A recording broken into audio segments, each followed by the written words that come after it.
Hola, ¿qué tal? ¿Cómo están? Bienvenidos a nuestra nueva emisión del día, nuestro noticiero. Mi nombre es Angie Bareño y hoy les estaremos contando acerca de la educación correcta para el siglo XXI. Para esto nos acompañan tres mujeres muy importantes, Ana Galindo, Natalia Pavón y Giovanna Barrera, a quien les vamos a hacer unas pequeñas preguntas para que nos expliquen acerca pues, de este texto. Entonces, la primera pregunta es para Ana. Ana, te quiero preguntar, ¿un niño educado con sentido social será un adulto que transforme la sociedad actual? Por supuesto que sí, un niño educado será una persona que transforme la sociedad actual y no solamente la sociedad actual, sino también la sociedad en un futuro. ¿Por qué razón? Porque en la formación de un niño intervienen tres aspectos importantes: la familia, la educación y la sociedad. A nivel familiar se enfatiza en todos los aspectos de los principios y valores de un niño. A nivel educativo, todo el conocimiento que adquiere. A nivel de la sociedad, es esa situación de analizar todo su entorno social. Enfatizándonos un poco en el perfil profesional, que pues todo niño en formación va a llegar algún día a su nivel profesional, tendremos lo siguiente que ven, saco a cotación, la revista Pedagógica Universitaria, escrito un artículo por la señora Adela Hernández, en donde habla de lo siguiente. Primero tenemos que saber qué es un perfil profesional. El perfil profesional, son las características, conocimientos, habilidades, valores y sentimientos que va a adquirir una persona durante su formación académica. Consta de tres puntos principales: el pregrado, el posgrado y la maestría. El pregrado es toda la formación principal de la profesión. El posgrado ya es de una manera más profunda estudiar algo específico sobre la profesión, y la maestría es esa capacidad que va a encontrar de conocimientos para transmitirlos de igual manera en un área docente. El perfil profesional está encaminado de manera integral en tres situaciones: la creación del perfil profesional, los planes de estudio y el programa docente. Hay unas exigencias importantes para la realización del perfil profesional. Entre las exigencias más importantes es la época en la que se desarrolle, ¿sí? Dependiendo de la época en la que se desarrolla, asimismo se adquieren los conocimientos. Hay unas exigencias específicas de la profesión que se podría hablar de la siguiente manera: la integridad, la comprensividad de las situaciones, la modernización, la pertinencia social, para qué está creado ese profesional, en qué parte de la sociedad va a influir, y las tecnocurriculares, que hablan de toda la parte técnica y de toda la parte tecnológica de la profesión. Dentro de las características más importantes del perfil profesional encontramos las características económicas, políticas, las características tecnológicas, el vínculo que tiene la universidad con la sociedad. El campo profesional es muy importante porque se desarrolla a nivel de las empresas privadas o públicas, que son las que generan empleo a dicho profesional. La preparación de los docentes es bastante importante en esta situación, ya que se tiene que desarrollar un plan de estudios que sea flexible, que tenga la participación del docente y del estudiante. No es solamente crear varias materias o aumentar las materias o digamos las asignaturas, sino tener en cuenta que esto tiene que ser de parte y parte. El estudiante investiga, el docente complementa o retroalimenta esas investigaciones.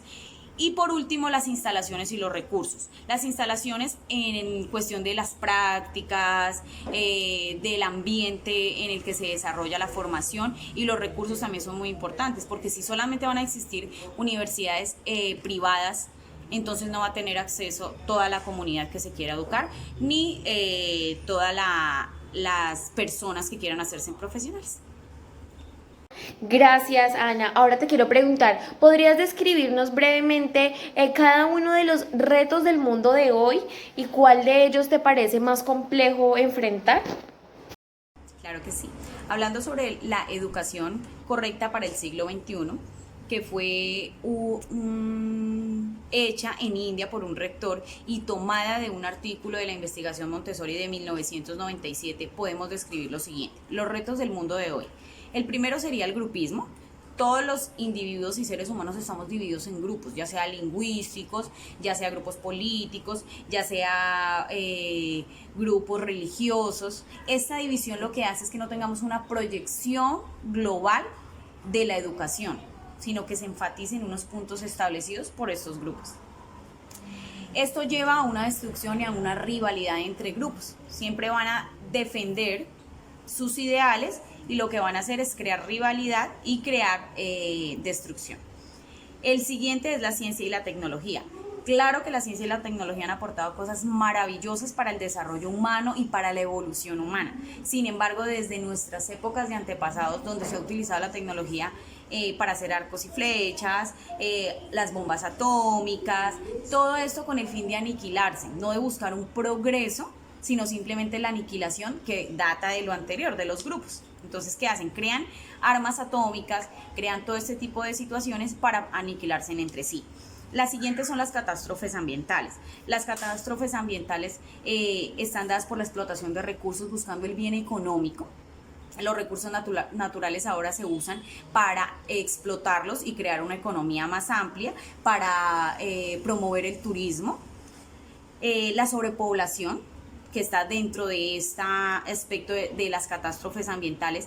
Al haber más población, va a haber más contaminación, va a haber más destrucción, va a haber van a tener que construir, digamos, sus viviendas en sitios donde no son adecuados y no son para que pertenecen a los recursos naturales. El siguiente aspecto son las dictaduras. ¿Qué son las dictaduras? Lo único que buscan las dictaduras son la explotación del débil.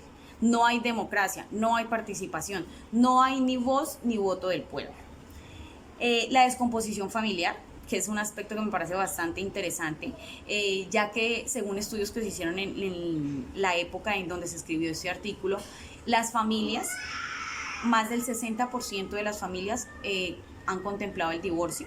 Esto lo que genera es una consecuencia que afecta directamente a los niños, a las personas en formación, y lleva a que en su época de adolescencia se vean encaminados a seguir la delincuencia, a no educarse, ni todo este tipo de aspectos que pues obviamente van a influir en la sociedad. Y por último está la inercia social, en donde no pensamos, en donde no analizamos, sino simplemente seguimos las ideologías de la rama que sea o del aspecto que sea que nos inculcaron nuestros padres o nuestros antepasados. ¿Cuál es la que me parece más difícil de contrarrestar? La parte de las catástrofes ambientales, porque si estamos creados en grupos podemos contemplar la idea de no tener grupos y todos trabajar unánimemente. Utilizar la ciencia y la tecnología para el bien común. La descomposición familiar se puede minimizar influyendo bastante, que se preocupe más por el núcleo familiar y todo eso, pero las catástrofes ambientales, eso hace parte de nuestro silencio, eso no se ve, los árboles no hablan, los ríos no hablan, pero ¿qué estamos haciendo todos? Destruyéndolos. Entonces eso sí me parece que es más difícil de contrarrestar, ya que no tenemos la conciencia de cuidar nuestro medio ambiente. Gracias, Ana. Natalia, te quiero hacer una pregunta. Respecto al rol de la educación, ¿qué tipo de personas están queriendo formar? Hola Angie, bueno, esta pregunta es bien importante. Esto puede variar un poco de país a país, pero pues obviamente es esencial en todo el mundo. La educación apunta siempre a formar un ser humano que sea inteligente, conocedor, que trabaje duro, que sea disciplinado, que sea listo, exitoso y con la esperanza que sea pues un líder en el campo de su esfuerzo. Este tipo de cualidades son las que queremos que tengan las personas y que se formen a partir de ello. Gracias, Natalia. Te quiero hacer una pregunta más. ¿Podrías nombrarnos algunos de las condiciones para poder crear una visión diferente de la educación? Bueno, en esta hay varias y voy a nombrar algunas. La primera pues es crear una mente global, no nacionalista. Un ejemplo podría ser que pues esta nos invita a que necesitamos preocuparnos por el mundo entero, no solo pues en el país en el que habitamos.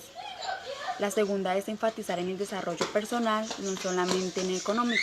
Esto nos dice pues que se debe tener en cuenta y preocuparse por el desarrollo de todos nuestros aspectos, ya sea el físico, el intelectual, el emocional y el espiritual, y no solo en lo monetario. El otro es estimular la duda y no la conformidad. Este nos dice que es muy importante que los niños y pues todos siempre nos estemos cuestionando. y creemos ciertas habilidades de esto y aprendamos también. Y el último pues es cultivar la cooperación y no la competencia, que es muy importante el trabajo en equipo y la habilidad para trabajar tranquilamente con otros, y pues es más importante que el logro individual. Muchas gracias, Natalia. Joana, quiero preguntarte algo esencial y es, bueno, ¿la calidad de nuestra mente afecta la calidad de nuestra vida? Hola Angie, para responder a nuestra interesante pregunta debo decirte que sí.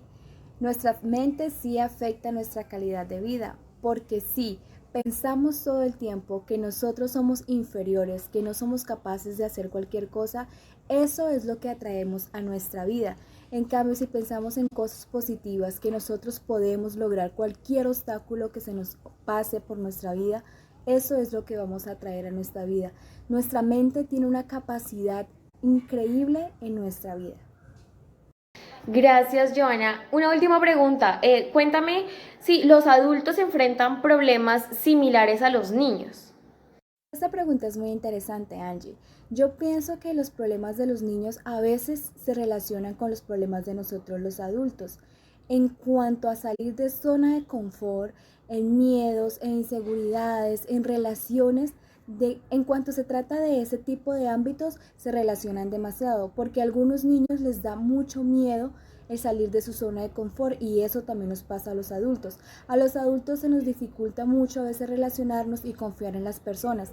De igual manera también le pasa a los niños. Entonces creo que sí tienen muchísima relación y van muy bien de la mano. Bueno, muchas gracias a ustedes por respondernos estas preguntas acerca de la educación correcta para el siglo XXI, y quiero enmarcar que este es un texto realizado del 22 al 27 de julio de 1997 por el exrector del Centro Educativo de Radhan en India, un profesor Krisa. Y bueno, finalmente podemos concluir que las personas, bueno, los seres humanos pensamos que los problemas se pueden solucionar a través de legislación, de reformas políticas y sociales, de más conocimiento, de más riquezas, de más poder y más control. A esto se le quiere decir que realmente los problemas pueda que sí se solucionen, pero no en su totalidad. Lo que estaríamos logrando es realizando, procrastinando todos los problemas para que más adelante sea una acumulación mucho más grande y sea un poco más complejo poder salir de estas problemáticas que podamos presentar como seres humanos.